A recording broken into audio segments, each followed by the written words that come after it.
మన దేవుడు మన రక్షకుడైన యేసయ్య నామములో మీ అందరికీ శుభాలు తెలియజేసుకుంటున్నాను.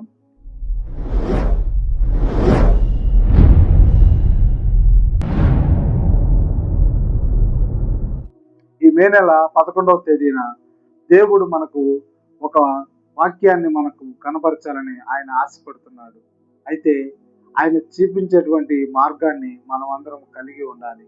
అపోస్తలుడైన పౌలు గారు కూడా ఒక మాదిరిని చూపించారు. ఆత్మలో రక్షించడానికి ఆయన హతసాక్షి కూడా అయిపోయాడు.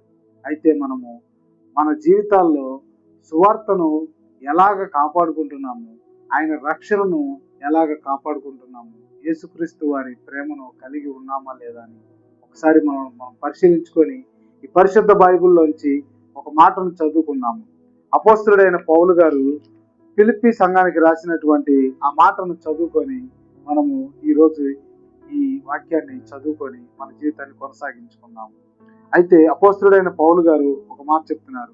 1వ అధ్యాయము 21వ వచనము, నా మట్టుకైతే బ్రతుకుట క్రీస్తే, చావైతే లాభము. ఎందుకు ఈ మాట చెప్తున్నారంటే ఆయన క్రీస్తుని కలిగి ఉన్నాడు, క్రీస్తు మాదిరిని కలిగి ఉన్నాడు. యేసు ప్రభు వారు చూపించినటువంటి ఆ ప్రేమ, సహవాసము, ఆప్యాయత, ప్రేమ ఇవన్నీ కలిగి ఉన్నాడు. ఆయన రోమా చెరసాల్లో ఉన్నప్పుడు కూడా క్రీస్తు సువార్తను ఏమాత్రము ఆపలేదండి. అక్కడ ఉన్నటువంటి అధికారులకు, తోటి ఖైదీలకు కూడా క్రీస్తు సువార్తను తెలియజేసేవాడిగా ఉన్నాడు. అందుకే ఈ మాట అన్నాడు, నేను చెరసాల్లో ఉన్నానని చెప్పేసి ఏమాత్రం బాధపడను. నేను చెరసాల నుంచి బయటికి వచ్చినా కూడా నేను చేసే పని ఏమిటంటే క్రీస్తు సువార్తను ప్రకటించుటే నా యొక్క లక్ష్యం అని చెప్పేసి అపోస్తలుడైన పౌలు గారు ఒక తీర్మానం చేసుకున్నారు. అందుకే ఆయన ఎంతో ధైర్యంతో ఒక మాట చెప్తున్నాడు, నా మట్టుకైతే బ్రతుకుట క్రీస్తే, చావైతే లాభము. ఎందుకు ఈ మాట చెప్తున్నాడంటే ఆయన నేను వెడలిపోయి క్రీస్తుతో కూడా నుండవలనని నాకు ఆశ ఉన్నది. ఆయన ఒక మాట చెప్తున్నాడు, నేను సువార్త విషయంలో ఎంతో బాధ్యత కలిగి నేను ఈ సువార్తను ప్రకటిస్తే రేపు నేను కూడా క్రీస్తుతో ఉంటానని చెప్పేసి ఇక్కడ పౌలు గారు చెప్తున్నారు. ఈ ఫిలిప్పీ సంఘానికి రాసినటువంటి ఈ పత్రికలో మనం అనేక సంఘాల్లో కోపము, ఆవేదన, గద్దింపు ఇవన్నీ చూస్తాము. కానీ ఫిలిప్పీ సంఘానికి పౌలు గారు రాసినటువంటి ఈ మాటలు, ఈ ఉన్నటువంటి 4 అధ్యాయాలు చదువుకుంటే ఆయన క్రీస్తును మాదిరిని మీరు కలిగి ఉన్నారు, ఈ మాదిరిని మీరు కలిగి ఉండటం నాకు ఎంతో సంతోషంగా ఉన్నది. నేను చెరసాల్లో ఉన్నా కూడా మీరు నా పైన అమిత ప్రేమను చూపిస్తున్నారు. మీరు ఉన్నటువంటి ఆ ఫిలిప్పీ సంఘంలో ఉన్నటువంటి మీరందరూ ఒకరి పట్ల ఒకరు ప్రేమ, ఆప్యాయత కలిగి ఉన్నందుకు నాకెంతో సంతోషంగా ఉన్నది. నేను ఏమాత్రము భయపడను.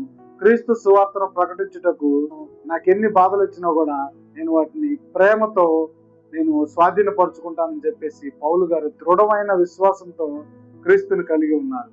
ఈరోజు వాక్యాన్ని చెప్పేటువంటి బోధకులైన, సేవకులైన, పాస్టర్లైన ఎవరైనా సరే మీరు కూడా ఈ మాదిరిని కలిగి ఉన్నారా లేదా అని చెప్పేసి ఒక్కసారి మిమ్మల్ని మీరు పరిశీలించుకొని క్రీస్తు సువార్తను ప్రకటించే ప్రతి ఒక్కరు కూడా ఆయన రాకడలో ఆయనతో మీ ఒక్కళ్ళే ఉండడం కాదండి, మీ సంఘంలో ఉన్నటువంటి ప్రతి ఒక్కరు కూడా క్రీస్తు మాదిరిని కలిగి ఉండేలాగా మీరు ఆ సంఘాలకు సువార్తను ప్రకటించాలి. సంఘంలో ఉన్నటువంటి అనేక మంది ఒకరి పట్ల ఒకరు ప్రేమ కలిగి ఉండాలి. సంఘంలో ఉన్నటువంటి ప్రతి ఒక్కరు ఒకరి పట్ల ఒకరు ఆప్యాయత కలిగి ఉండాలి. ఒకరికి కష్టం వస్తే నాకెందుకులే అని ఎవరు కూడా దాన్ని వదిలేసి ఉండకూడదండి. ఈ ఫిలిప్పీ సంఘము ఈ అపోస్తలుడైన పౌలు గారు రోమా చెరసాల్లో ఉన్నప్పుడు మాకెందుకులే, ఆయన మా ఊర్లో లేడు కదా, మాకు సంబంధించిన వ్యక్తి కాదా కదా అని చెప్పేసి వాళ్ళు వెనక్కి తగ్గలేదండి. వారు ఎంతో విశ్వాసముతో ఆయన అక్కడ ఎలాగ ఉన్నాడో, ఆయన ఏం చేస్తున్నాడు అని చెప్పేసి ఈ పౌలు గారికి సమస్తము సమకూర్చి ఈ పౌలు గారి దగ్గరికి, రోమా చెరసాల దగ్గరికి పంపించి ఆయన యోగక్షేమాలు కనుక్కొని రమ్మని చెప్పేసి ఆ సంఘం ఎంతో ఆవేదన కలిగి, ఎంతో ప్రేమ కలిగి ఉన్నారు. అలాగే ఈరోజు అనేక సంఘాల్లో అనేక సంఘస్థులు ఉన్నారు.